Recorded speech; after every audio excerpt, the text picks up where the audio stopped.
कहने वाले का कुछ नहीं जाता, कहने वाले का कुछ नहीं जाता, सहने वाले कमाल करते हैं। कौन ढूंढे जवाब दर्दों के, कौन ढूंढे जवाब दर्दों के, लोग तो बस सवाल करते हैं, लोग तो बस सवाल करते हैं। टूटल दिल के सुनू ये प्रीतम, नहीं छै कोनो दवाई।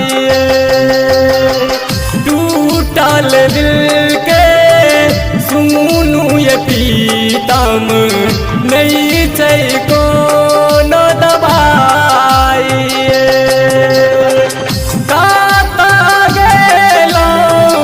किछु नहीं बतेलौं, काता गेलौं, किछु नहीं बतेलौं, कोना कसहबै जुदाई,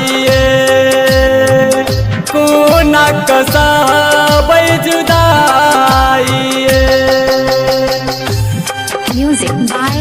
दर्द से रिश्ता पुराना रहा, दर्द से रिश्ता पुराना रहा, हर कदम एक नया फसाना रहा, हर कदम एक नया फसाना रहा। किसे कहे ये दिल अपना, किसे कहे ये दिल अपना, यहाँ तो हर अपना बेगाना रहा, यहाँ तो हर अपना बेगाना रहा, यहाँ तो हर अपना बेगाना रहा। कौन चाल मजबूरी हमरा नहीं बतेलो, हमरा से दूर हमर जान भगेलो। Presented by DD Production House, Sakri। कौन चाल मजबूरी हमरा नहीं बतेलो, हमरा से दूर हमर जान भगेलो।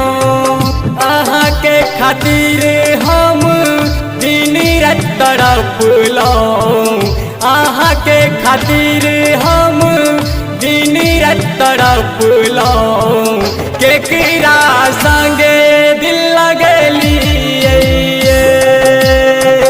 केकरा संगे दिल लगेलिए। कता गेलौं किछु नहीं बतेलौं, कता गेलौं किछु नहीं बतेलौं। कोना कसहबै जुदाई,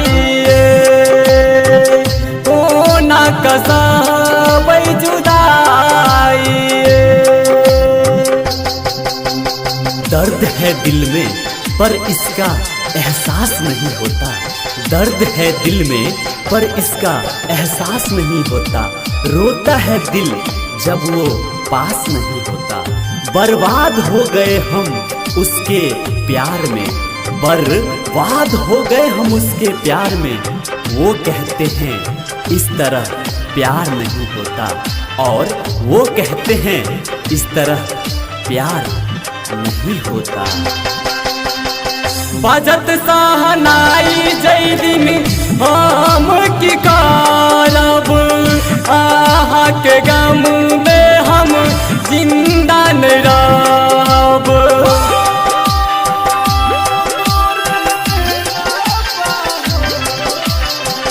बाजत सहनाई जै दिन हम की करब, आहाँ के गम में हम जिंदा न रहब।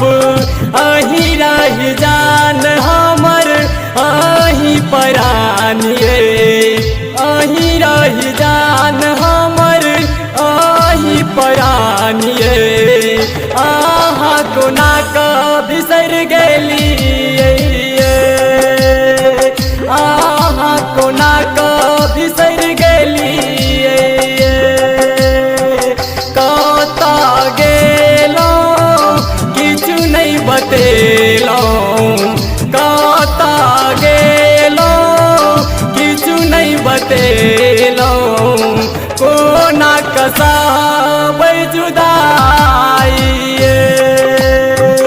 कोना कसाबै जुदाई जो कदर करता है उसे तुम रुलाती हो, जो कदर करता है उसे तुम रुलाती हो, और जो कदर नहीं करता उसके लिए तुम रोती हो। एकाएक काजल किया साथ छोड़ देलो, हमर कौन कसूर जे दिल तोड़ देलो। presented by DD Production House, Sakri. एकाएक काजल किया साथ छोड़ देलो, हमर कौन कसूर जे दिल तोड़ देलो। मनोज मैथिल हम कोना कजियब, मनोज मैथिल हम कोना कजियब, कातौ कानै आह छोड़